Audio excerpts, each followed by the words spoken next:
Bonsoir très chers amis, soyez les bienvenus à notre 299e réunion du club autour du mot. C'est notre, bon pas la première réunion de l'année, mais la première réunion physique de l'année. Donc c'est une joie pour moi de vous revoir. Et c'est vrai qu'au cours de la réunion précédente, à l'ouverture, je vous ai souhaité une bonne et heureuse année 2024. Donc je tiens à réitérer ces vœux pour cette, première réunion physique de l'année.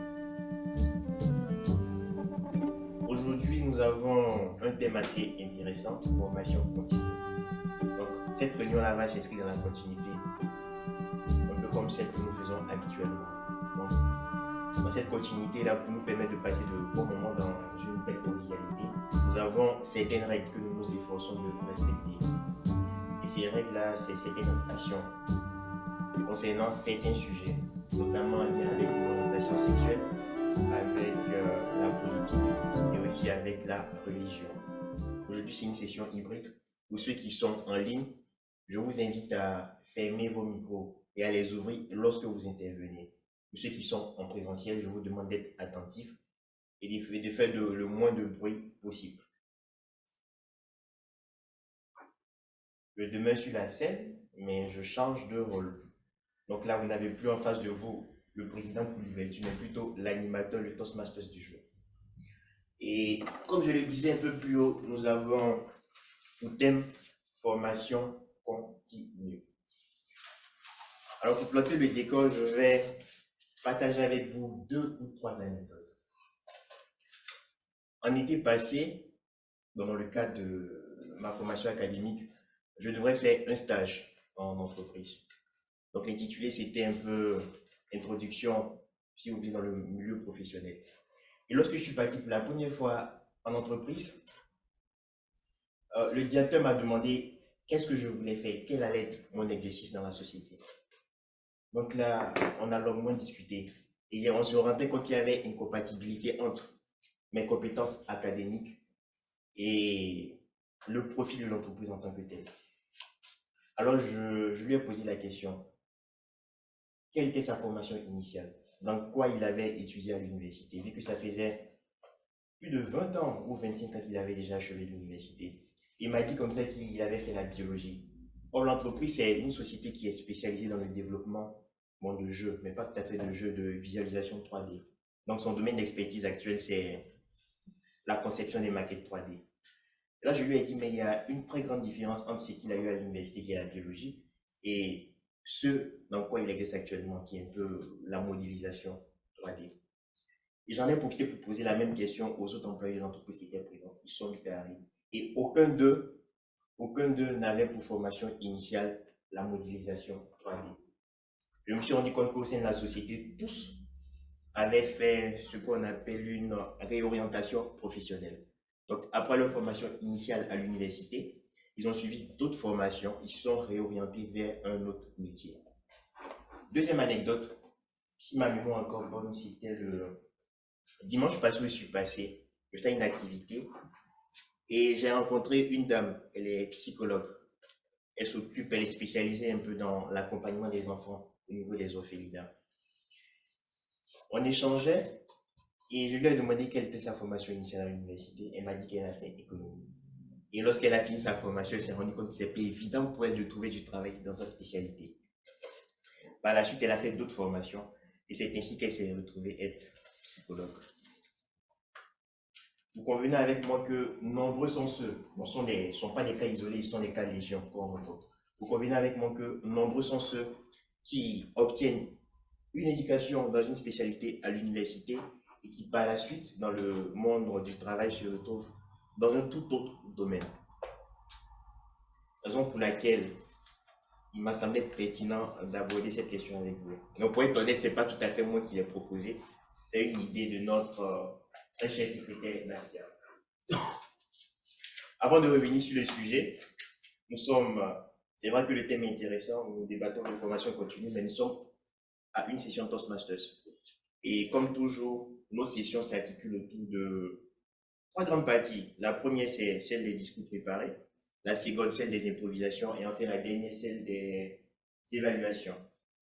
Mais avant d'entamer la session des discours préparés, je vais vous présenter les experts qui vont nous permettre d'améliorer notre qualification au niveau de la grammaire, au niveau du respect du temps et autres éléments importants. Donc, sans plus tarder, j'invite notre premier expert qui est notre chronométreur, Daniel Zakharov.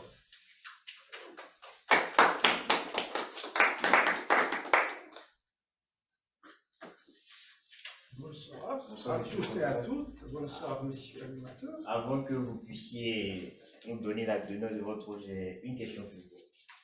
Bien sûr. Donc, Daniel, je ne dis pas que je vous connais parfaitement, mais d'après ce que je sais, vous avez occupé différentes fonctions. Vous avez décidé dans différentes professions à plusieurs endroits. Et maintenant, vous êtes entrepreneur. Donc, la question que j'ai pour vous, comment est-ce que la formation continue, et les différentes formations que vous avez eu à faire en complément de celles que vous avez reçues à l'université, vous a permis de passer d'une profession à une autre au cours de ces dernières années? Merci beaucoup pour cette question, monsieur l'animateur. C'est vraiment une belle question, vraiment une question compliquée. Parce que l'éducation universitaire est telle éducation qui nous aide, qui nous apprend à apprendre. C'est la chose la plus importante.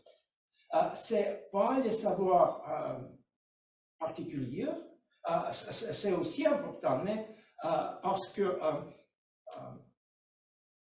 l'éducation universitaire, c'est quelque chose que nous apprenons avec les professeurs dans la bibliothèque à apprendre nous-mêmes. Je crois que c'est la compétence, une des plus importantes compétences de la vie, parce que nous apprenons chaque jour de notre vie, notre formation se développe chaque jour jusqu'à nous expirons.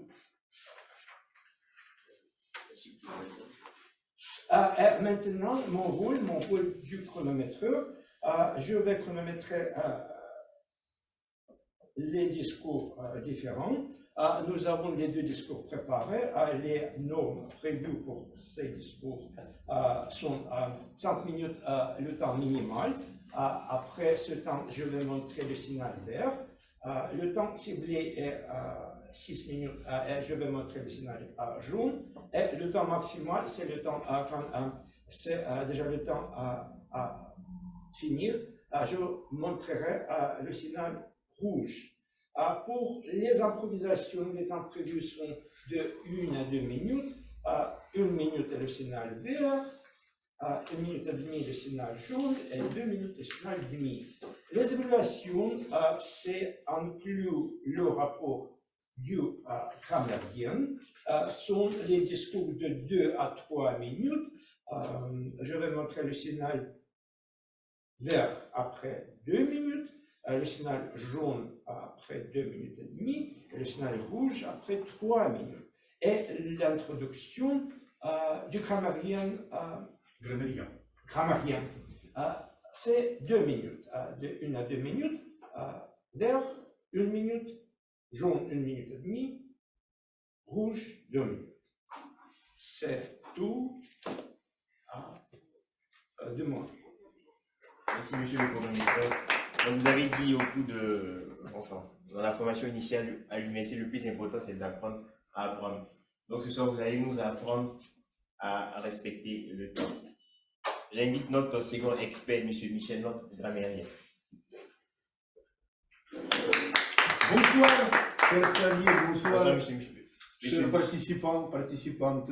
Monsieur Michel qui est en parfaite symbiose avec le thème, vu que il fait une correction continue. Tout à l'heure, il a recadré un peu le chronomètre. Donc, monsieur Michel, une question pour vous, un peu à l'instar du chronomètre.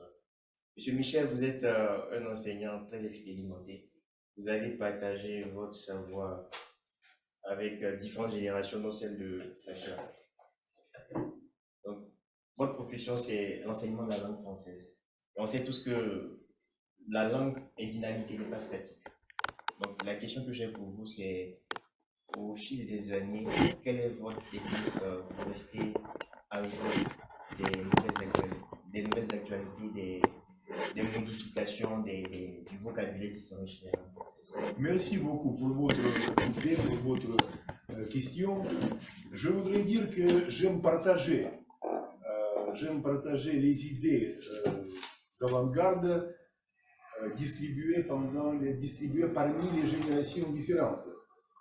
Je sursaute d'une belle époque à une époque moderne et je fais une connexion et je prends les meilleurs traits de ces événements, de ces périodes rocambolesques et je fais un mélange. Et c'est pourquoi je partage le succès avec mes étudiants, avec mes élèves et je pense que c'est le meilleur moyen de réussir, de ne pas tomber en déchéance. Maintenant, je voudrais introduire le mot du jour. On voit bien? Là, c'est encore mieux. Ça s'appelle Nitouche.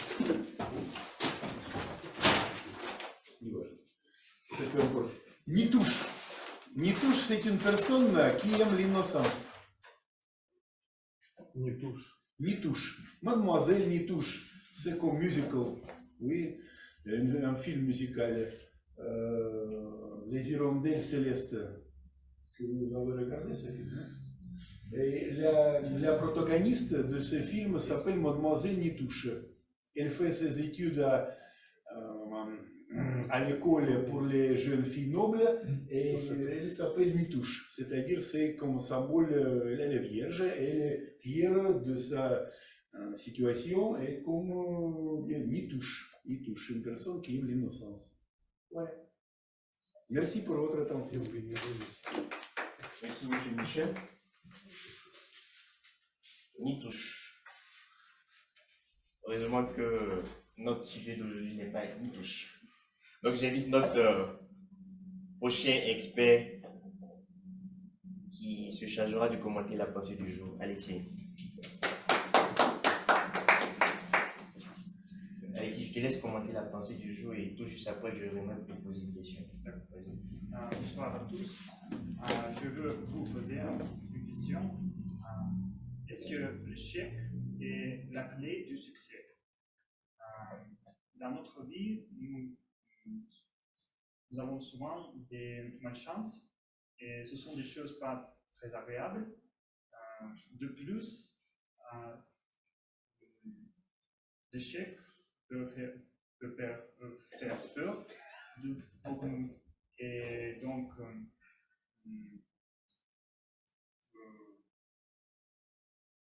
il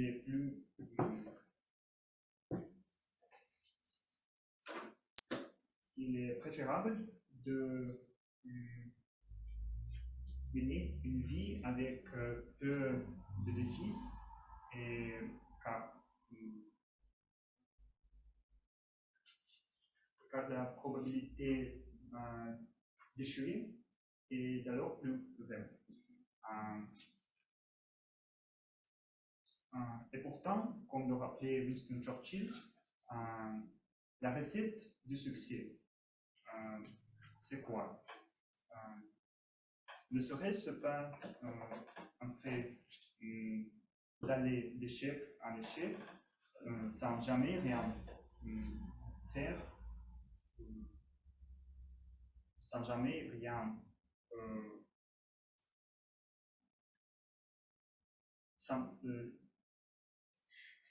et pas tenter sans cesse. Donc, en fait, nous avons peur de l'échec parce que nous oublions que l'échec ce n'est pas une chose définitive. Il faut néanmoins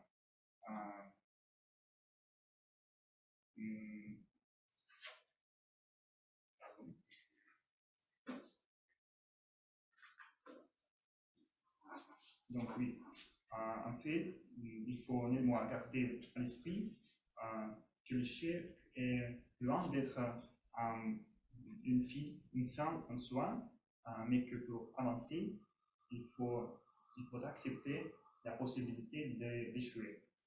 Enfin, sans échec, il serait difficile d'apprécier notre succès et de nous épanouir. Donc, je propose de vous souvenir de 3 de vos échecs et comment ils ont influencé votre vie en positif. Merci beaucoup pour cette très belle pensée en lien avec l'échec. Ce que je retiens de ta prestation, c'est amoindrir les défis ou amoindrir les risques d'échec. Et cette citation, du moins pour te paraphraser, ce que tu as eu à dire, m'amène à te poser une question. Bon, contrairement aux 2 précédents intervenants, tu es beaucoup moins expérimenté. Quand je dis moins expérimenté, pas en termes de compétences, mais en termes à ton actif, en termes d'heures, ou bien en termes de temps de travail. Voilà. Et la question que je voudrais te poser est la suivante. Comment la formation continue pourrait-elle t'aider dans ta carrière future? Comment tu envisages ton futur professionnel avec la formation continue? D'accord. En fait, j'ai changé mon travail et grâce à la formation continue, donc la formation m'a beaucoup profité parce que nous devons sans cesse apprendre et être plus confiant dans notre métier. D'accord. Merci encore. Merci pour avoir répondu à la question. Merci pour avoir commenté cette belle pensée du jour. Là, nous ouvrons la session des discours préparés avec notre premier discours. Et ce premier discours de la session est un discours qui est issu du parcours maîtrise et présentation. L'intitulé du projet est Privilégier le positif. Et à travers ce projet, l'objectif poursuivi par notre oratrice est de s'entraîner à être consciente de ses pensées et sentiments, ainsi que de l'impact de ses réactions sur les autres. Masha Koromislova.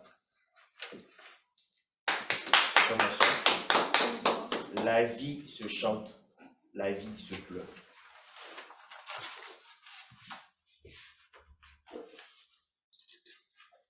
Bonsoir mes amis.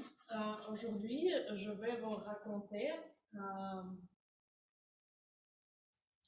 de l'importance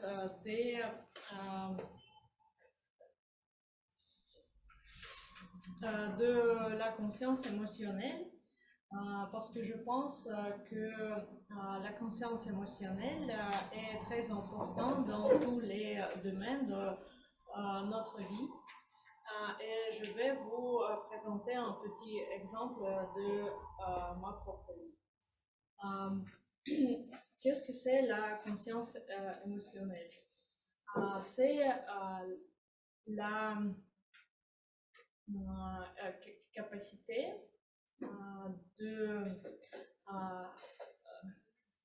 d'être conscient et de comprendre vos propres émotions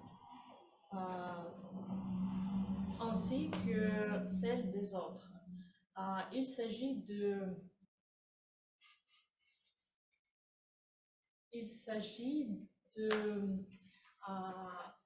ce que vous êtes capable de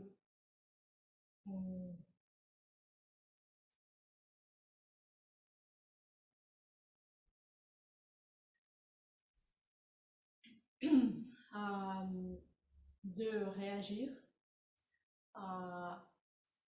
d'une manière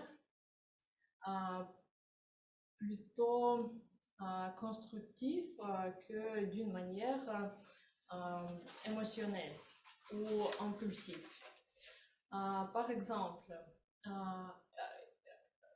l'année dernière, j'ai besoin d'avoir une conversation avec mon chef au bureau de mes perspectives sur mon lieu de travail et surtout sur l'augmentation de salaire. Mais j'ai compris que j'ai peur de lui aller pour parler de toutes ces choses. Et j'ai compris que c'est un problème. Mes peurs, c'est un grand problème parce que je ne peux pas faire ce que je voudrais dans la vie. Et en ce moment-là, j'ai commencé à lire les articles au sujet de peur et comment résister à cette émotion. Donc, j'ai commencé à développer mon conscience émotionnelle. Comment développer la conscience émotionnelle? C'est par exemple de noter les émotions, de comprendre ce que vous pensez et ce que vous sentez pendant votre journée. Et qu'est-ce que j'ai fait? J'ai pris un stylo et un feuille de papier pour noter tout ce que passe avec moi pendant la journée. Tous mes sentiments, toutes mes émotions, toutes mes pensées. Et sur cet exemple, avec mon patron, j'avais une semaine que j'ai noté toutes mes pensées autour de cette situation. Le premier jour, j'ai seulement écrit que j'ai peur. Le deuxième jour, j'ai compris que cette peur est liée avec ce que je ne suis pas consciente de moi et de mon travail. La journée suivante, j'ai commencé à analyser pourquoi, même si je travaille beaucoup, je fais mon travail bien et je résous tous les problèmes, je me sens tellement en confiance de moi. Le jour suivant, j'ai compris qu'il ne faut pas seulement attendre ma tour pour parler, mais aussi il faut écouter mon patron de leurs pensées. Et à la fin de cette semaine, j'ai compris que j'ai assez confiant de moi pour aller pour les négociations avec mon patron. J'ai géré le stress et ça m'aide de parler calme et d'être plus conscient de moi. Et cette situation est finie bien. Ma salaire était augmenté et tout le monde était content. Donc, comme conclure, je veux dire que c'est très important de développer notre conscience émotionnelle et ça pouvait aider de atteindre notre objectif personnel. Merci beaucoup. Merci Macha pour ton très beau discours. Mais avant de te laisser partir naturellement, j'ai une question pour toi, comme tous les autres, comme les précédents intervenants. De ton discours, je retiens quelques mots, quelques phrases. Tu as parlé de perspective sur ton lieu de travail. Tu as parlé d'augmentation de salaire, ce qui est assez intéressant. Et aussi de confiance ou de conscience professionnelle. Alors, je voudrais rebondir sur le dernier thème, confiance ou conscience professionnelle. Depuis un certain temps, tu t'es inscrite dans un cours, une formation continue en programmation qui te permet d'automatiser certaines de tes tâches au travail. Donc là, j'ai plutôt une question à double volet. Donc le premier volet de la question, c'est pourquoi as-tu choisi spécifiquement ce cours? Et deuxième volet de la question, comment tes compétences que tu acquiers dans ce cours te sont utiles au quotidien dans ton travail? Merci beaucoup pour cette question. Donc, pourquoi j'ai choisi ce cours? Premièrement, parce que ça m'intéresse. Je pense que c'est bien d'automatiser le processus à mon travail. Et voilà. Et cette cours m'aide beaucoup à mon travail pour aider les gens et je les aide beaucoup. Voilà. D'accord, merci pour ta réponse. On espère que à travers ce cours, tu pourras accroître ta confiance professionnelle, être beaucoup plus productif au travail et pouvoir obtenir une augmentation supplémentaire de ton salaire. Oui, c'est ça. Merci d'avoir partagé avec nous ces informations. Donc, nous passons à notre second discours et notre seconde oratrice est en ligne aujourd'hui. Alors, le projet que réalise notre seconde oratrice est le projet évaluation et commentaires. Et l'objectif de ce projet est de prononcer un discours sur un sujet de votre choix, de recevoir des commentaires et des conseils et de les appliquer lors d'un second discours. Bon, là, j'ignore si c'est le premier ou le second discours du projet. On le saura tout à l'heure. Et c'est un projet qui est extrait du parcours stratégique de motivation. Marie-Jocelyne, tu es présente? Bon, là, je te vois. Merci, merci, cher président. Pour faire plus simple, j'ai la voix ici et j'ai la vidéo ailleurs.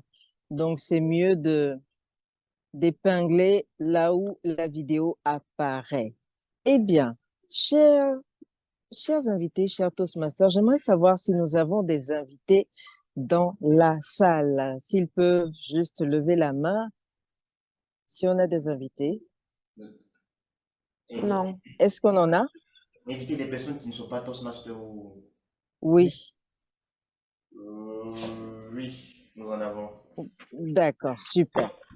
Eh bien, chers invités, chers amis Toastmasters, une citation d'un illustre personnage disait « Tout ce qui se conçoit bien s'énonce clairement et les mots pour le dire viennent aisément. » Je viens ce jour présenter le premier discours pour recevoir au moment des évaluations une rétroaction afin de pouvoir intégrer ces éléments dans un second discours. Avec mes propos, je viens vous indiquer que je ne suis pas toujours d'avis. Je ne suis pas vraiment d'accord avec cette citation. Je vais vous le dire pourquoi. J'ai eu à apprendre que dans l'ancien programme, il y avait un projet qui s'appelle « Les mots pour le dire ». Eh bien, je viens dire à nos chers invités et rappeler à nos amis Toastmasters que le Toastmaster nous apprend à trouver les mots pour le dire, mais pas que. Dans une première partie, j'aurai à vous parler de l'importance des mots que nous allons utiliser dans notre communication et ensuite venir au fait que il n'y a pas que les mots pour le dire, parce que le Toastmaster nous apprend tout un ensemble d'habillages pour améliorer notre communication avec les uns et les autres. Eh bien, c'est parti. Je m'en vais vous expliquer ce qu'il faut comprendre à travers les mots pour le dire. Chers amis, le Toastmaster est une formidable école qui existe depuis 1924, 100 ans cette année. On y apprend de tout. Au-delà des rôles, nous apprenons des mots merveilleux.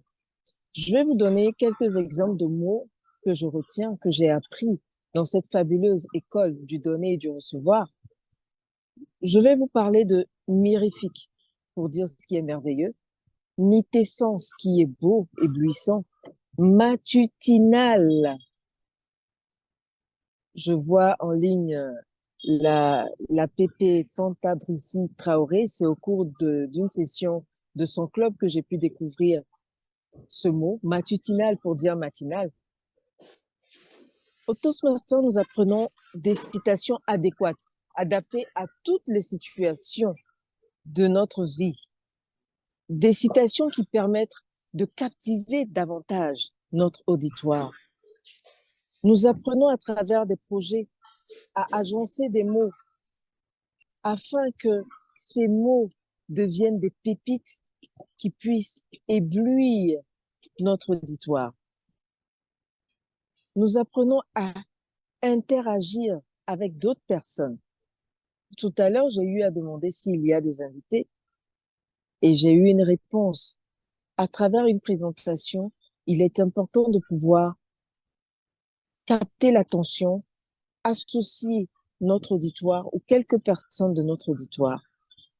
Et au Toastmaster, ce que personnellement j'adore le plus, à part les table topics, c'est la variété vocale.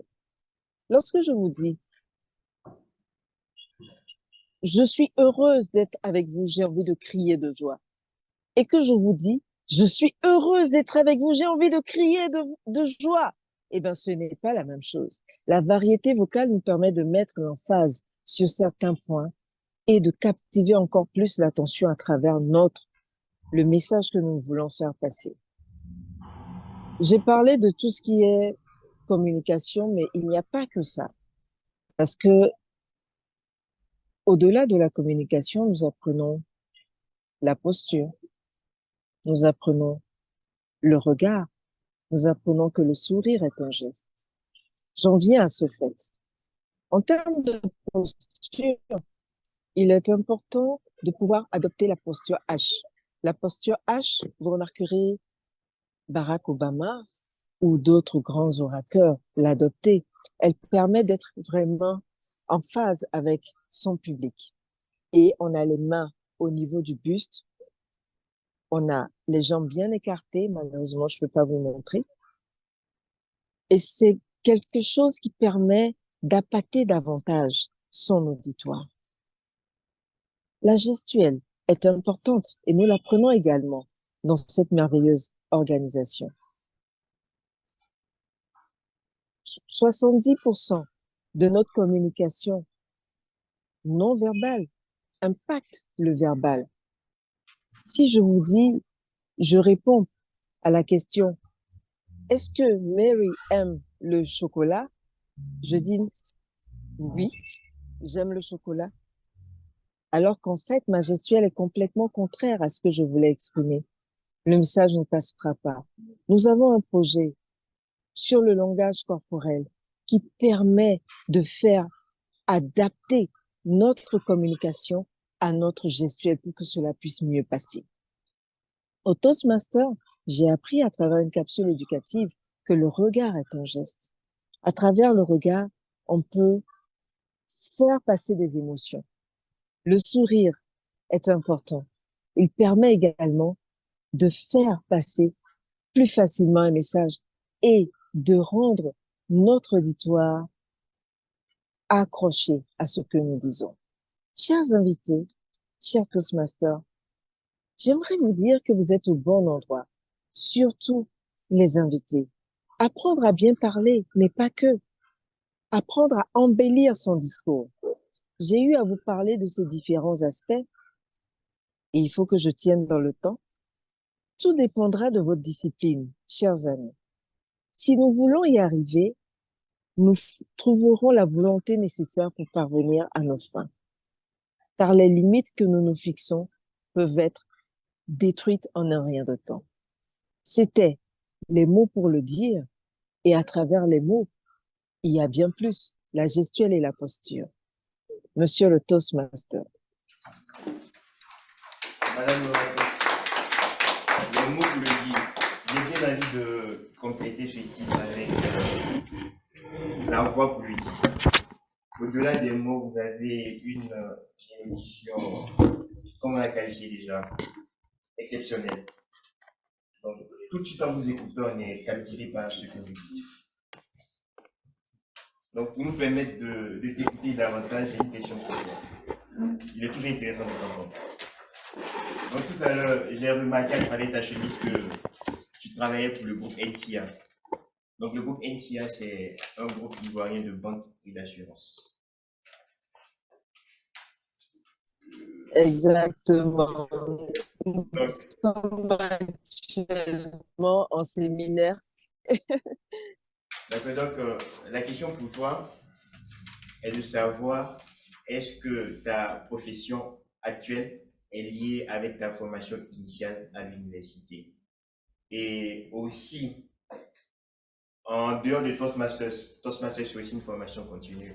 Donc, en dehors de Toastmasters, est-ce que tu as eu à faire d'autres formations continues qui te sont utiles dans ton métier d'aujourd'hui? Tout à fait.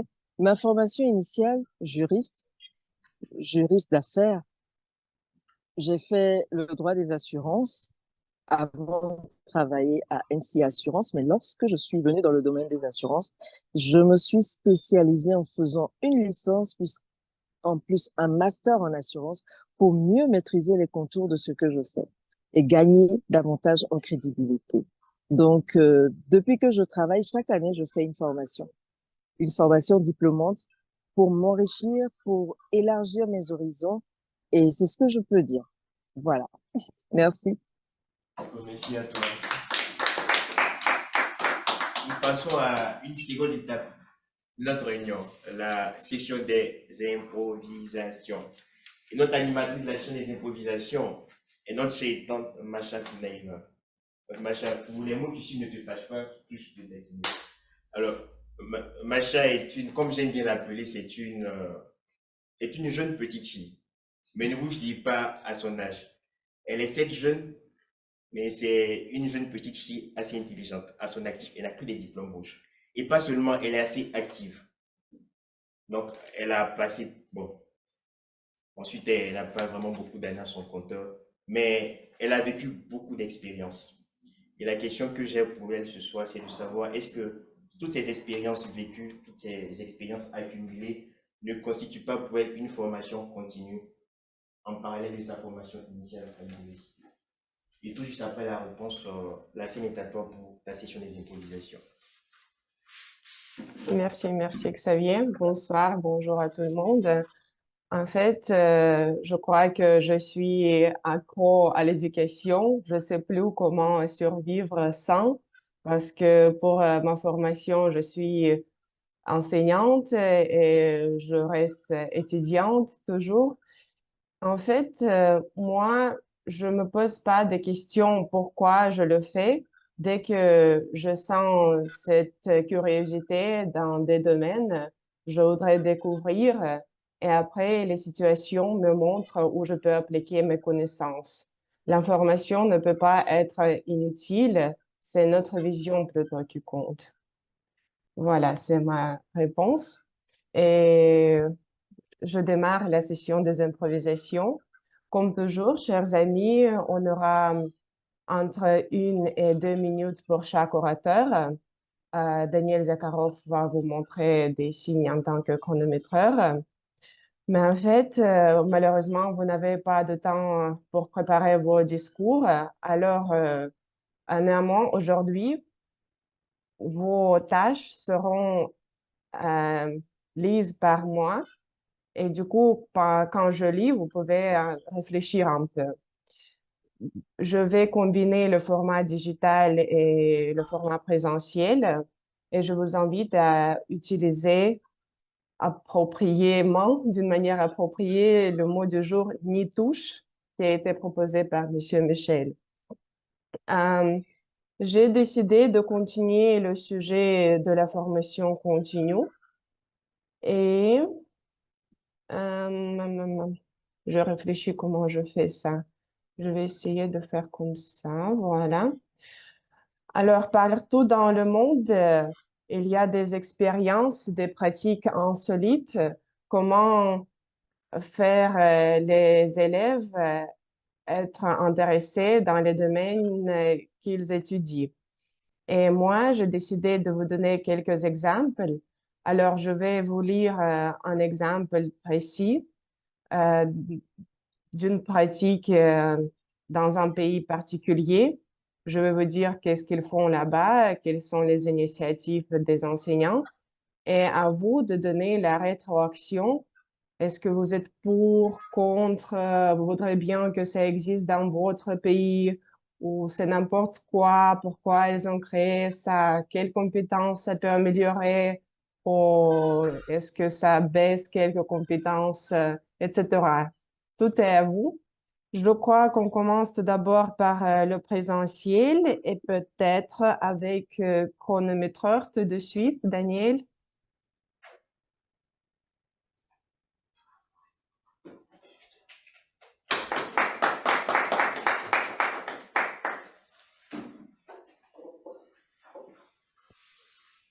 Merci beaucoup, chère Macha, pour cette invitation. J'essaie de me chronométrer moi-même. Tu peux attendre un peu, je vais vérifier avec toi si mon écran marche bien, d'accord?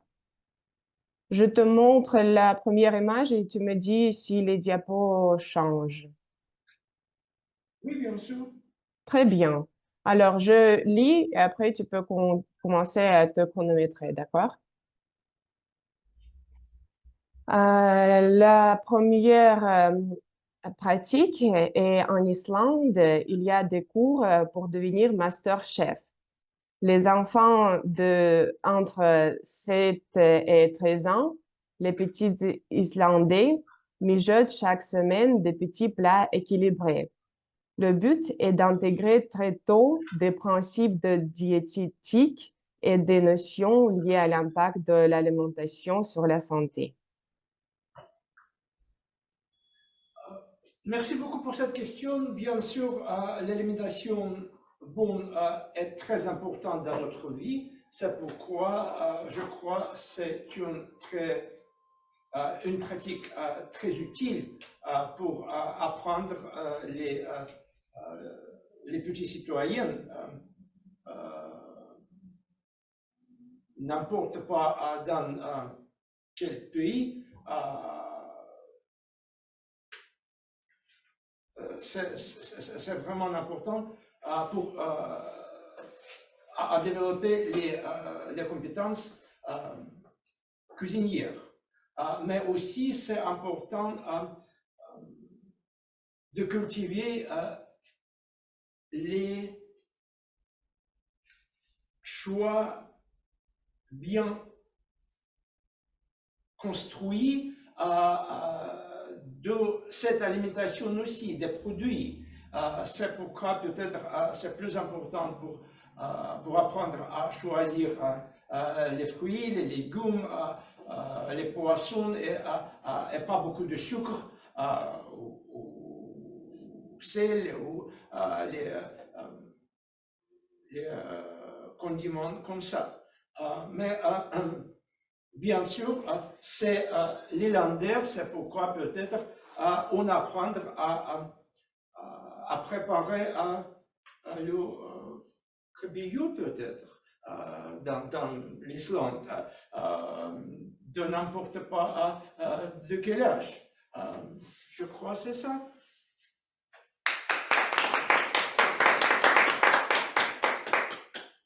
Formidable, monsieur chronométreur multitâche. Merci pour cela. Oui, vous avez vraiment raison. Je crois que cette pratique existe un peu partiellement aux écoles russes, mais pas comme MasterChef, plutôt comme des cours de cuisine et pas vraiment équilibrés, et plutôt pour les filles. Mais ça a développé. Fanta, je vois beaucoup de volonté dans ton visage. Est-ce que tu voudrais bien participer?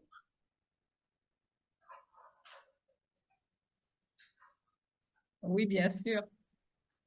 Tu as bien compris ce qu'on doit faire? Tu me rappelles, s'il te plaît? Je vous montre en général à tout le monde un exemple d'une pratique qui est appliquée dans des écoles dans certains pays et tu dois commenter qu'est-ce que tu en penses. D'accord. Alors, à Afrique du Sud, les maths au flow hip-hop. À Cape Town, un professeur aborde les tables de multiplication à rythme. Il enflamme le dance-floor de la classe et encourage ses élèves à réaliser des chorégraphies.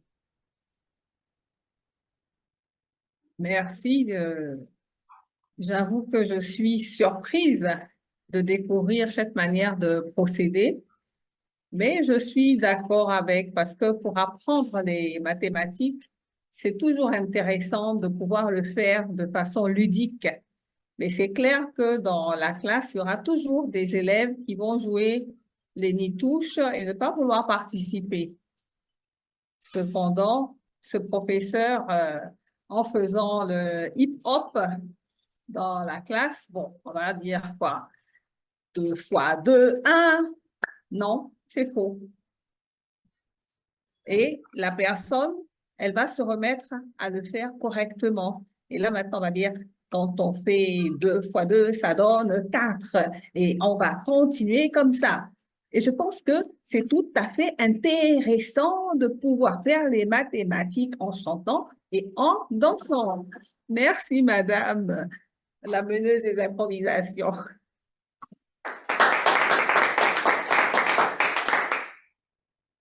Merci beaucoup. Je suis contente que je vous avais surpris avec cette pratique parce que oui, c'est insolite, mais je crois que ça marche vraiment parce que quand tu danses, il faut compter. Et quand tu danses, tu reçois du plaisir. Du coup, tu peux apprendre maths avec une ambiance amicale et vraiment joyeuse. Tout à fait, merci. Merci beaucoup, Fanta. Je crois qu'on va continuer avec les personnes qui sont à Moscou et peut-être Alexandre Novichkov voudrait participer.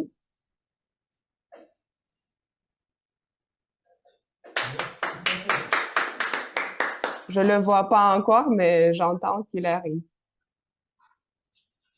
C'est pas lui, c'est Alexei. D'accord. Très bien. Confusion. Mais comme vous voulez, je vais interroger tout le monde. Ne vous inquiétez pas, on n'est pas nombreux aujourd'hui. Alors, c'est bien, Alexandre. Vous avez compris ce qu'il faut faire?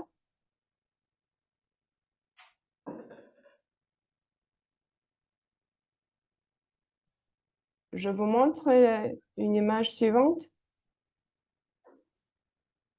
Oui. Merci. C'est un problème.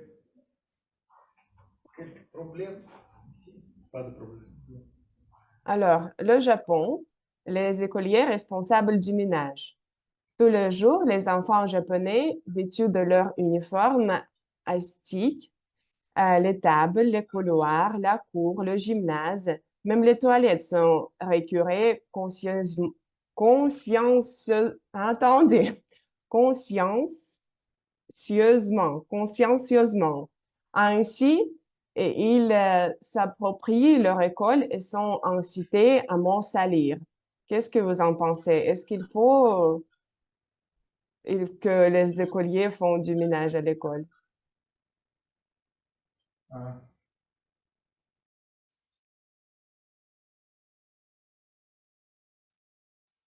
Bien. je pense nous avons beaucoup notre problème avec lecture quelque chose à l'école. Je ne veux pas connaître quelque chose de japonaise du tout, quelque chose uniforme. C'est pas, n'est-ce pas intéressant pour moi, quelque chose, vêtements japonais école, quelque chose, vêtements possibles différents à différentes écoles, différents uniformes, pas d'intérêt pour moi.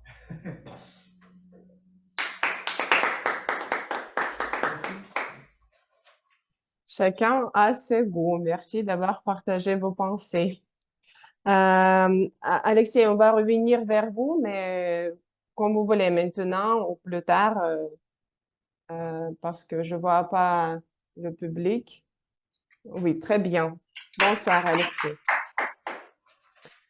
Si vous comprenez pas quelques mots, on peut essayer de vous expliquer, mais normalement, tout va bien. On est en Inde.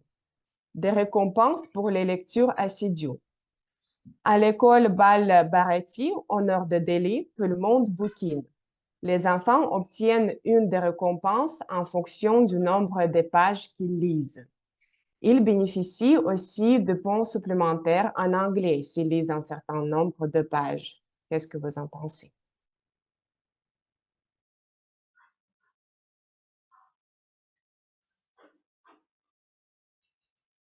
Je pense que c'est une très bonne idée d'initier les élèves quand ils lisent des pages.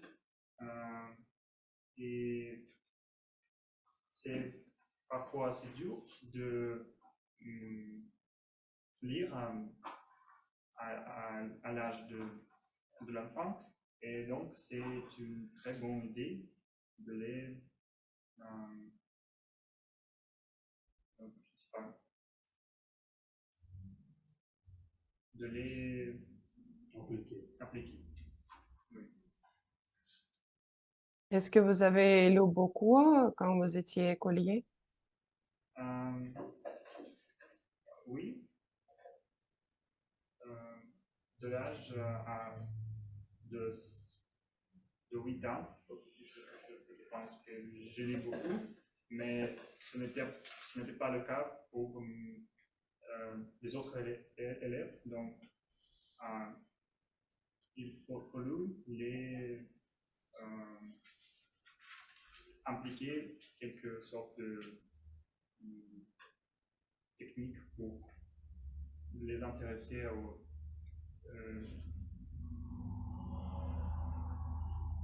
livre.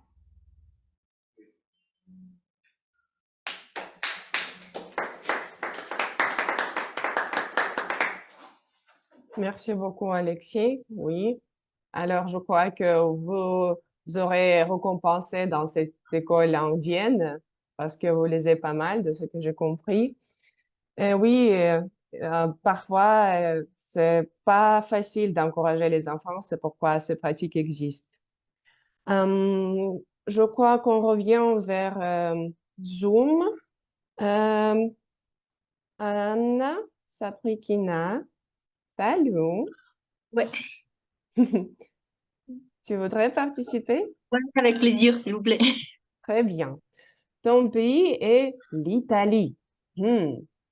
Une préparation pour apprécier les chefs-d'œuvre de l'opéra. Avec le programme Opéra Éducation, chaque année, plus que 500 classes étudient une œuvre lyrique. Un parcours didactique est offert aux enseignants pour animer des ateliers. Puis, lors de la représentation, les élèves sont amenés à participer au spectacle. Ils chantent, bougent ou accompagnent l'orchestre avec des objets réalisés en classe. Le slogan de ce programme est « Rendre les jeunes aujourd'hui de grands spectateurs de demain ».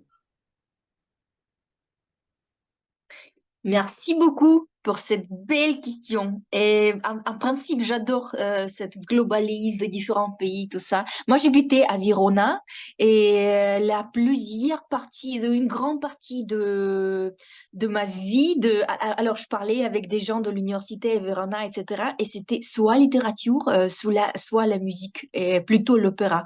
Parce que Verona, c'est le centre c'est la scène d'opéra très célèbre. Il y a le festival de l'opéra chaque année qui attire du monde, de tout le monde, de tous les différents pays. Et c'est exactement à Verona. Et alors, c'est pas au hasard que l'Italie est si concentrée sur l'opéra et plutôt donner cette opportunité au Licoli. C'était une initiative hyper intéressante, hyper bien. Est-ce que c'est possible de mettre les choses comme ça en Russie? Je crois que oui, pourquoi pas? C'est une très bonne idée. Et la Russie est connue pour son ballet. Et je crois que mes ballets, c'est une culture, comme l'opéra aussi, c'est avec beaucoup de travail, avec beaucoup de talent. Peut-être l'opéra, c'est plutôt le talent, et puis après le travail, mais le ballet, c'est travail, travail, travail, et puis un petit peu de talent. Et alors, c'est dur. Mais il y a quelque chose qu'on peut prendre pour implémenter à l'école, je sais pas, quelques principes de ballet ou même peut-être on peut, si tu ne peux pas danser le ballet, tu peux le discuter, tu peux regarder ou quand même participer. Il y a plein de différentes opportunités. Et alors, je trouve que c'est une belle initiative et c'est hyper intéressant de regarder les résultats. Et l'opéra à Italie, ballet en Russie, c'est hyper intéressant pour moi. Merci beaucoup.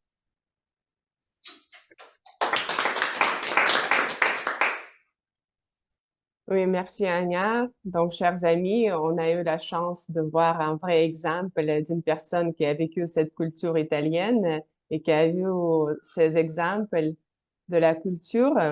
Et par contre, aujourd'hui aussi, vous pouvez garder quelques idées que nos orateurs mentionnent, peut-être pour ouvrir un start-up, pour appliquer ces connaissances dans quelques écoles de votre pays. Cher Daniel, pourrais-tu me dire, il me reste du temps pour combien d'orateurs? Deux, trois? Nous avons eu 5 orateurs, mais nous avons pris presque 20 minutes. Le dernier orateur, peut-être? C'est pour vous à décider. Mais mon rôle est à communiquer le temps. C'est votre décision. Bien compris, merci beaucoup. Je crois qu'on va donner une chance au dernier orateur et peut-être ça va être... alors, qui va réagir plus vite, Emmanuel ou Svetlana? Qui ouvre le micro le premier? Emmanuel! Très bien. Bonsoir, Emmanuel. Oui, bonsoir Macha. Euh, Tu viens de te connecter, c'est ça? Oui, je viens de me connecter. J'imagine Ah, déjà ce qu'il y a à faire. très bien. Alors, le sujet d'aujourd'hui est la formation continue et je montre des exemples des pratiques insolites qui sont appliquées dans quelques pays partout dans le monde et à toi de commenter un exemple que tu vas recevoir. Oui, c'est parfait. Euh, alors, Danemark, des ateliers pour développer son empathie. De 6 à 16 ans, les cours d'empathie sont obligatoires 1 heure par semaine pour les élèves danois. Dans ces ateliers, ils sont invités à communiquer, à s'écouter et à échanger entre eux. Sensibilité, intelligence émotionnelle, ouverture à l'autre, résolution de problèmes sont abordés à partir de situations concrètes. Qu'est-ce que tu en penses?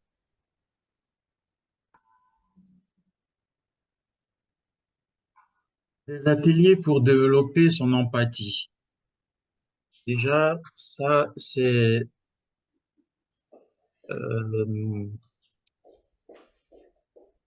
c'est une idée déjà très intéressante que le Danemark propose et donne la possibilité aux plus jeunes de pouvoir développer leur intelligence émotionnelle dans le sens où euh, ils vont pouvoir dans ces ateliers-là partager un peu plus, dans le sens où ils vont pouvoir, dans ces ateliers-là, apprendre à partager les émotions des autres, comprendre les autres et un peu mieux évoluer dans la société, du fait que ces jeunes-là vont apprendre à mieux interagir avec les gens qui sont autour d'eux. Cet atelier me rappelle beaucoup un livre que j'ai lu qui s'appelle L'étranger de Albert Camus. Dans ce livre-là, le, le personnage principal était quelqu'un qui n'était pas beaucoup empathique. C'est quelqu'un qui ne ressentait pas beaucoup les sentiments des autres autour de lui et il était beaucoup dans ses idées, euh, il était beaucoup sec côté sentiments. Et même le livre, euh, quand on lit le livre à partir du début, d'abord, on comprend pas ce qui se passe. On se dit, mais qu'est-ce qui se passe? Pourquoi est-ce que l'auteur écrit de façon incompréhensible? Parce que le personnage principal, par exemple, au début, n'exprimait aucun sentiment lors de la mort de sa mère. Ma mère est morte. Ah ben bon, ok, elle est morte. Tout le monde meurt dans la vie. Donc, elle est morte. Ça, une personne de moins. Moi, je vais continuer à vivre. Je vais aller demain au travail. Je vais devoir gagner de l'argent, payer les impôts, mettre de l'essence dans ma voiture. Et cette façon de faire est arrivée. Je vois pas le chronomètre. Ah ouais, ok. Donc, sa façon de faire l'a poussé à, à ne pas à se retrouver devant le tribunal et à être condamné à mort parce qu'il n'a pas pu, à un certain moment, juger le bon sentiment à avoir lors de, de son agression par des bandits.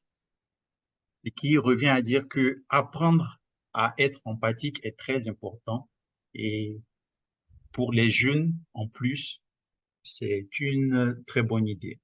Merci.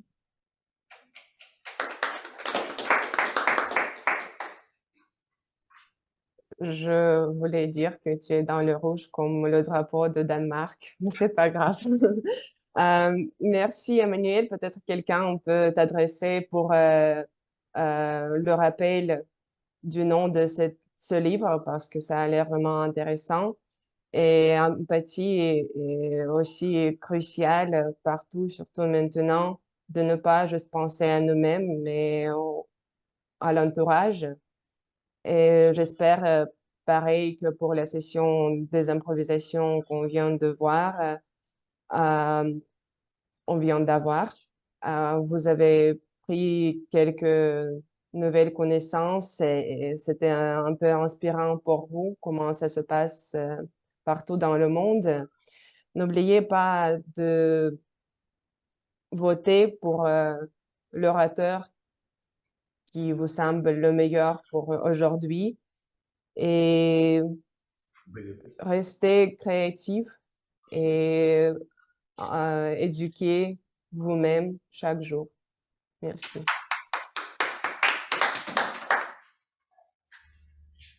Ici, Madame la meneuse de la session des improvisations, très belle session.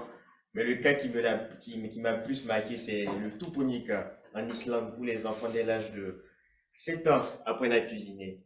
Ça m'a rappelé une partie de mon parcours secondaire.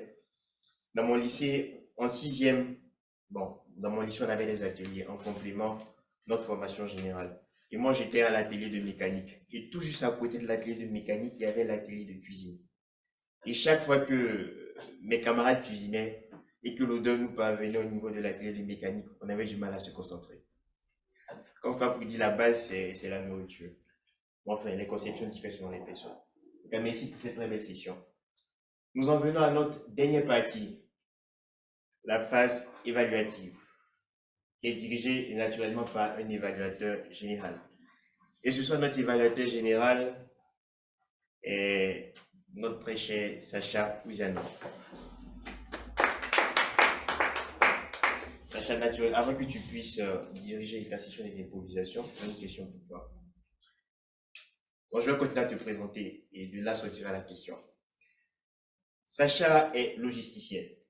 Il a achevé l'université, sa spécialité avec le profil de logistique.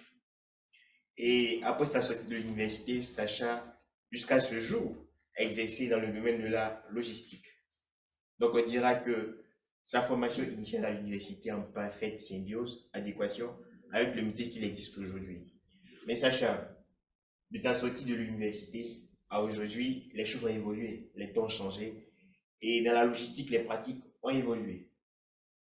En tant que logisticien de formation, logisticien, je sais pas quoi, de passion, comment tu t'adaptes, comment tu réagis à ces changements et comment tu les incorpores dans ton travail de chaque jour? Merci beaucoup, cher animateur, pour cette belle question. Je pense que si vous savez quelque chose au sujet de logistique, le général en logistique, c'est une personne qui roule et qui fait toutes les choses pour que votre route soit plus efficace et plus vite que possible. C'est pourquoi, bien sûr, il y a quelques modernisations, oui, quelques programmes, mais logistique, ce n'est pas tout ce que je fais. Je sais comment utiliser les programmes, l'ordinateur, et ce n'est pas très difficile pour moi. J'ai changé beaucoup de boîtes, si on peut le dire, dans chaque entreprise, il y a quelques programmes spéciaux. Mais c'est la même base que nous avons comme IT spécialiste, futur IT spécialiste, si on peut le dire en français, tu peux comprendre que tous les programmes sont pareils et les choses principales restent toujours comme ça. Il faut être précis, il faut être à l'heure, il ne faut pas faire les erreurs. Pour que tu ne fasses pas les erreurs, pour que tu ne fasses pas les récompenses. Et le principal, c'est une personne dans la logistique. C'est pourquoi je ne suis pas peur et je suis assez expérimenté. Mais je suis aussi, comme Macha intéresse aux éducations, je m'intéresse à la logistique aussi. C'est toujours très intéressant pour moi. Quelque chose de nouvel. Voilà, c'est au sujet de votre question. Et maintenant, notre formation continue. En manière classique, évaluation générale. Trois parties nous avons. D'abord, on commence par évaluation personnelle, puis les rapports des rôles techniques, les rôles petits mais très importants. Et à la fin, mon rétroaction personnelle pour quelques minutes. Et voilà, je voudrais commencer par l'évaluation de notre premier discours du Macha, en personne du Nastia qui va évaluer Macha. J'invite Merci beaucoup, cher Sacha. La vie se chante, la vie se pleure. Cher Macha, quand tu as commencé ton discours, une citation de Guillaume Apollinaire m'est venue à l'esprit. La joie venait toujours après la peine. Qu'est-ce que ça signifie? C'est la citation de poème sur le pont Mirabeau. Et dans ce poème, il nous raconte une histoire que la joie venait toujours après la peine. Il ne faut jamais se désespérer. Nous avons toujours les émotions différentes dans notre vie et différents états d'esprit et ça nous aide à percevoir notre vie et tout autour de nous. La conscience émotionnelle, c'est le sujet que tu as abordé pendant ton discours et c'est le sujet très important parce que ça nous permet de construire notre comportement. L'objectif de ton projet, c'était t'entraîner à être conscient de tes pensées et de tes sentiments, ainsi que l'impact de tes réactions sur les autres. Donc, je vais mentionner brièvement les points positifs et les points d'amélioration de ton discours.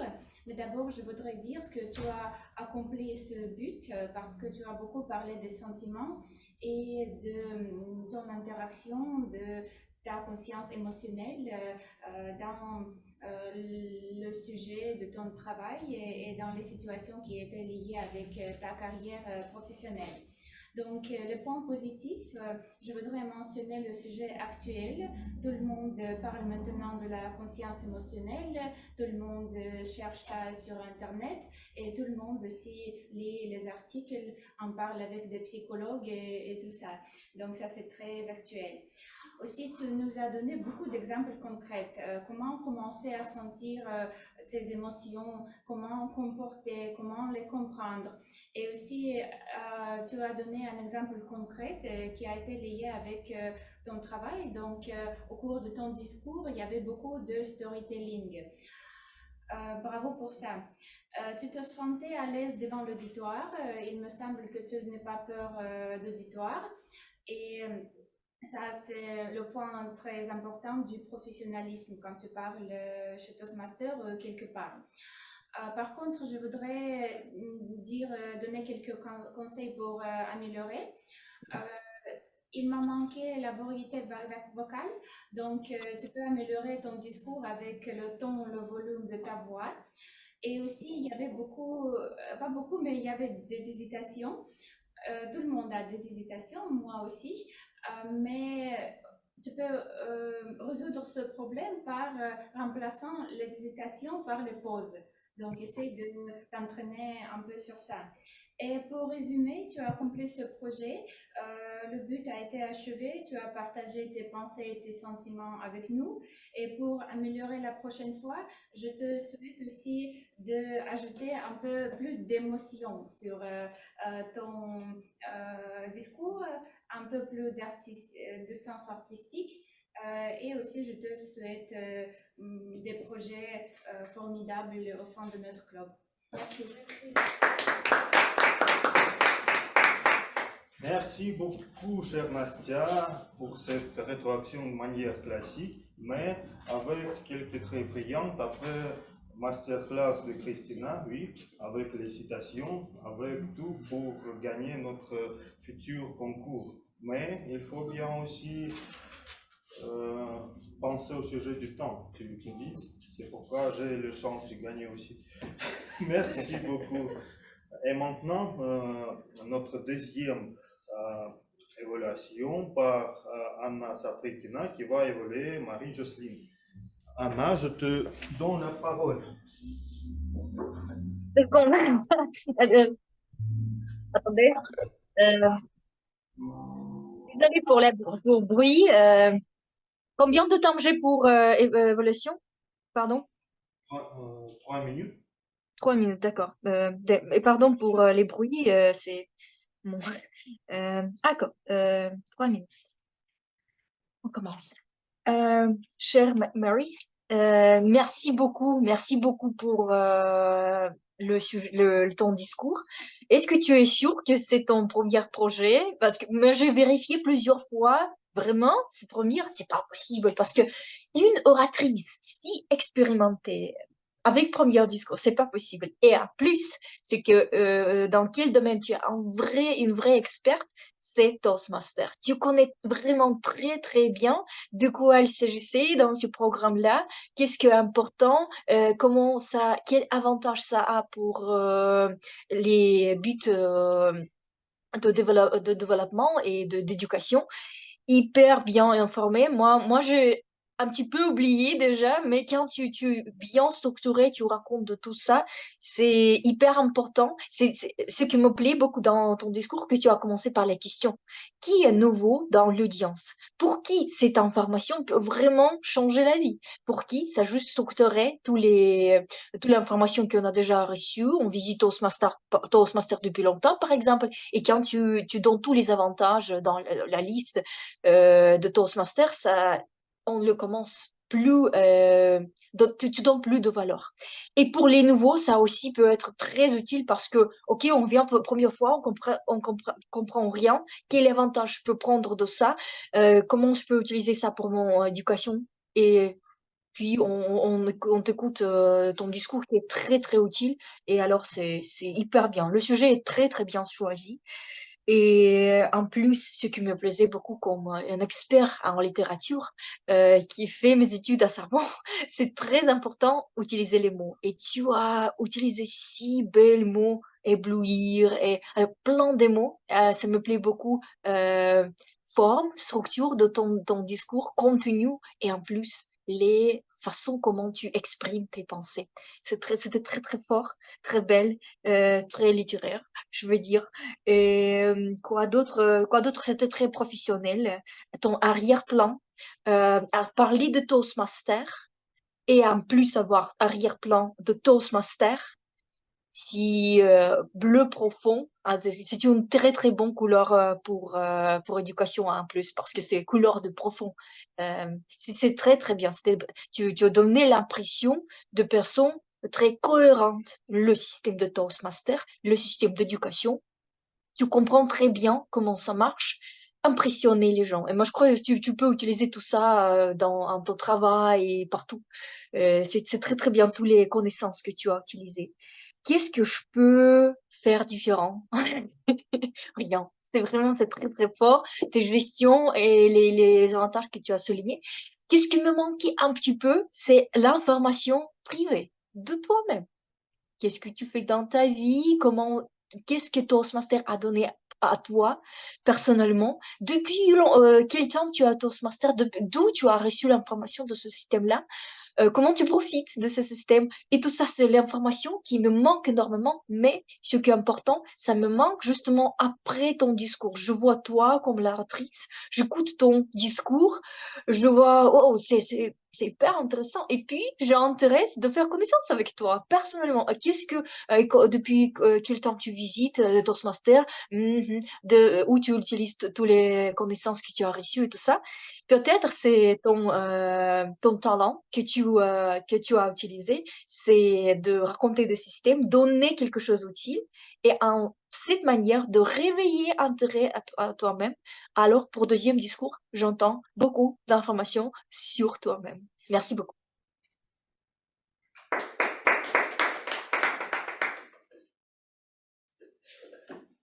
Merci beaucoup, chère Anna, d'avoir donné cette évaluation encourageante dont toutes les Toastmasters destinés, dont nos autres Toastmasters, et c'est très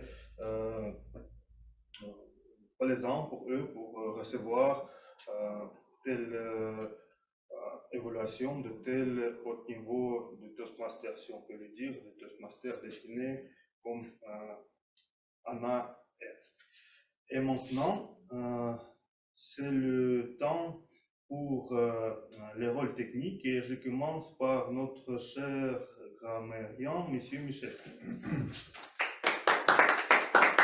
Le rapport de grammairien et l'utilisation de Nitouche. Merci. Avant tout, je voudrais commencer par dire quelques mots à propos d'une génération montante. Moi, comme professeur, je rencontre chaque jour une avalanche d'énergie.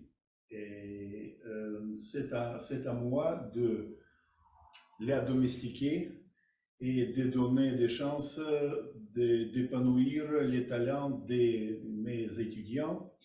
Je dois dire que les étudiants représentent parfois une feuille vide. Les apparences sont trompeuses, les étudiants sont à l'extérieur parfois arrogants, Ils veulent découvrir le monde, l'espace, conquérir. Voilà. Et à l'intérieur, ils restent vulnérables, des nitouches vulnérables. Et c'est à nous de ne pas les gâter leur perspective. Voilà. En ce qui concerne notre situation de nos jours, je voudrais dire des mots de remerciement. Je félicite Marie Karamyslova avec un énorme succès de nos jours. Elle a surmonté les obstacles, l'incertitude et est devenue une participante, une francophone perspective et elle a réussi à donner une énorme impression. Mais tout de même, il y a quelques inconvénients, les petites choses, comme toutes mes pensées, il faut dire, c'est féminin. Encore, il faut accorder, j'ai écrit que j'avais peur, il faut accorder, faire l'accordance. Encore, aider à faire quelque chose plutôt. Bon, et encore le salaire. Mon salaire a augmenté. Le salaire, oui, pas féminin. Bon, en ce qui concerne Alexandre, le verbe penser et pincer, ce sont des autres choses différentes. Bon, en ce qui concerne l'utilisation du mot nitouche, c'est moi qui a fait ça.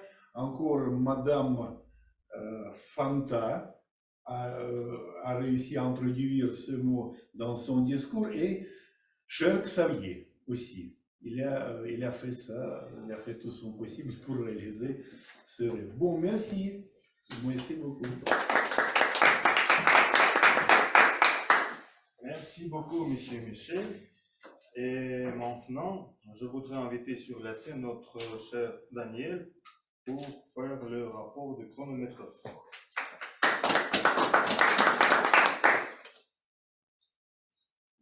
Merci beaucoup, cher Alexandre. Je vais partager mon écran. Est-ce que tu peux donner le droit de le faire? Oui. S'il te plaît. Et voilà. Voici la fiche de chronométreur. Aujourd'hui, nous avons les résultats mélangés. Alexis a pris un peu plus de temps pour exprimer la pensée du jour. Marie a pris plus de temps pour le discours préparé. Aussi Emmanuel pour le discours de la session des improvisations. Et bien sûr, les deux évaluatrices aujourd'hui étaient bien impressionnées par les discours qu'elle avait évalués. Et c'est pourquoi peut-être Anastasie a pris 30 secondes plus que le temps prévu et Anna a pris 1 minute plus que le temps prévu. Mais en général, le temps a été bien utilisé. Nous avons commencé à 19h31. Et je voudrais vous féliciter avec le temps bien préutilisé. Monsieur évaluateur général.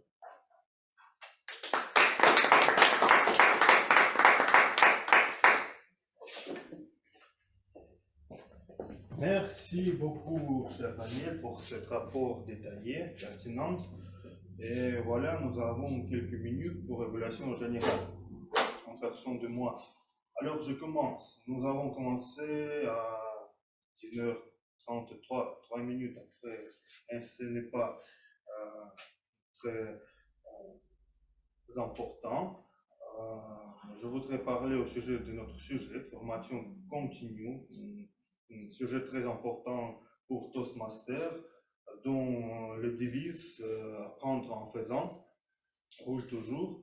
Et seulement, je pense, dans notre société, la plupart des personnes continuent de sa formation toute sa vie, mais ce n'est pas mal, car il y a la citation « Vie et apprend », vie en siècle en étudiant.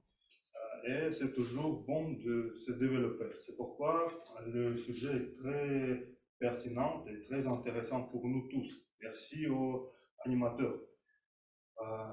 Quelques points à améliorer. Je pense qu'il vaut mieux de faire annonce à notre messagerie parce que notre cher Emmanuel, vice-président relations publiques, était chagriné et comme le proteste, il a manqué presque moitié de la réunion et il a commencé vers la session des improvisations parce qu'il n'avait rien à partager à nos réseaux sociaux, comme il a déjà commencé, et il toujours aime de partager, aussi partager ses idées au sujet de la réunion et en avenir. Peut-être il va faire ça comme résultat après la réunion, mais pour l'avenir, il vaut mieux toujours partager pour nous intéresser mieux. Mais l'animation était très bien faite, toutes les personnes ont reçu les questions et tu as préparé bien aujourd'hui en avant. Mais c'est comme ça. Félicitations pour ça. Au sujet de Monsieur Michel, très bien fait, comme toujours, le rôle de comédien et il y touche aussi. C'est mot du jour inhabituel mais intéressant. Il vaut mieux les utiliser plus souvent. Et pour Daniel, je voudrais remercier, il a fait très bien son rôle, comme il a montré les signaux sur la scène réelle et aussi sur la scène virtuelle pour notre auditoire en Zoom. C'était très bien fait et aussi il a eu la possibilité de participer aux sessions des improvisations et aussi faire le liste pour voter. C'est hyper professionnel comme toujours. Merci pour ça. Session des improvisations, merci beaucoup à Macha parce que ce sujet était très dédié au notre sujet malgré qu'il n'était pas annoncé en avance, mais Macha a fait ça le dernier moment et c'était bingo comme formation. Et Macha aussi a démontré son amour vers cette éducation parce que Macha aussi, c'est le métier de Macha, éducation. Et les sujets étaient très bien, les improvisations avec les faits très intéressants. C'est comme les leçons de Macha et le système d'éducation de Macha, très intéressant parce que j'ai reçu les commentaires de mes amis qui font des études à Macha. Il est toujours le système moderne est très intéressant comme improvisation d'aujourd'hui. Et ce qui me manque, si je ne me trompe pas, Macha n'a pas nous dit d'utiliser le mot du jour. Ouais. Il a dit, c'est-à-dire pas de pour améliorer, c'était très bien. En avant, il a dit oui.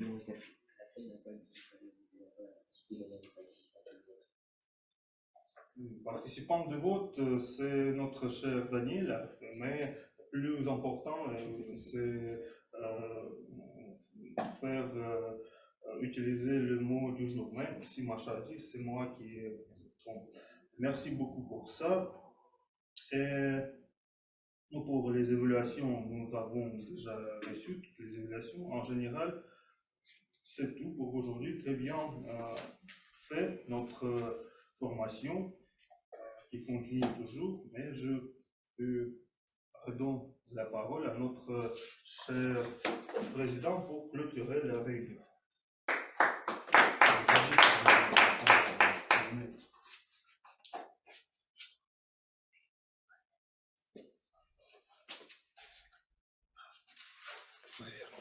Donc, merci monsieur l'évaluateur général. Nous avons eu une session évaluative sous forme, je dirais, sous forme logistique. Apparemment, c'est comme ça qu'on procède en logistique, avec des évaluations précises, concises et assez claires, mais très efficaces. Donc, je vais clore en tant qu'animateur et ensuite achever notre réunion. Aujourd'hui, nous avons eu pour thème la formation continue. Et cette formation continue, lorsque on fait des recherches sur Internet, on dit qu'elle est destinée à des professionnels, à des gens qui ont fini l'université, qui travaillent, qui souhaitent faire une orientation professionnelle ou qui souhaitent, qui souhaitent augmenter leurs compétences. Mais de nos jours, il y a un constat qui est fait. Très souvent, aux étudiants, on leur demande aussi des formations continues. Ça peut paraître bizarre. Et aussi certaines entreprises, pour combler le déficit, ou si vous voulez, l'écart entre les compétences qui sont acquises à l'université et ce qu'il faut dans le milieu professionnel, ont décidé de financer, tisser des partenariats avec certaines universités.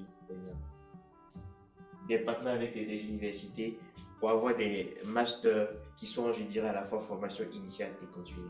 Comme nous sommes pris par le temps, je vais m'arrêter là pour notre thème d'aujourd'hui et passer rapidement aux récompenses. Aujourd'hui, notre gagnant de la session des improvisations est notre vice-président aux relations publiques, Emmanuel.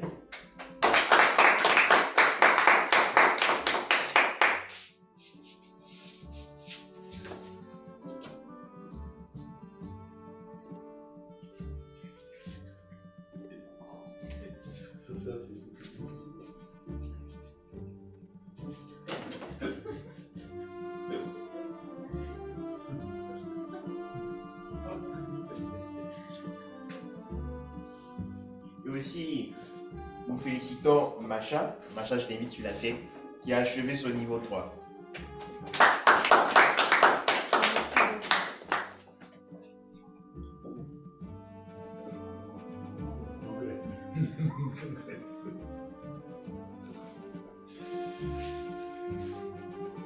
Au titre des annonces, nous sommes tous dans la continuité des fêtes de fin d'année à Toastmasters à Moscou.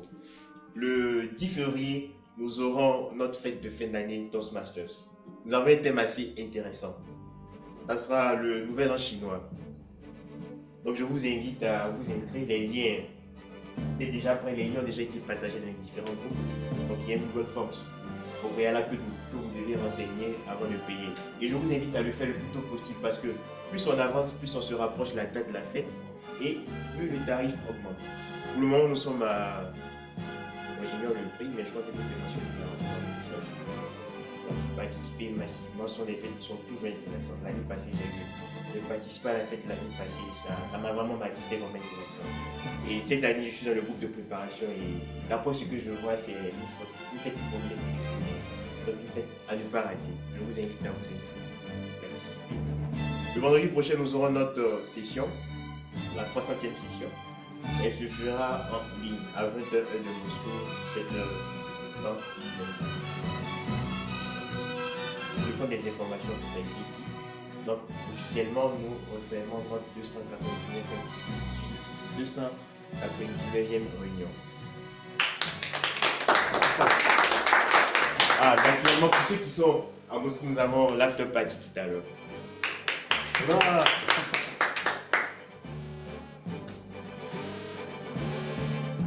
Bon after party.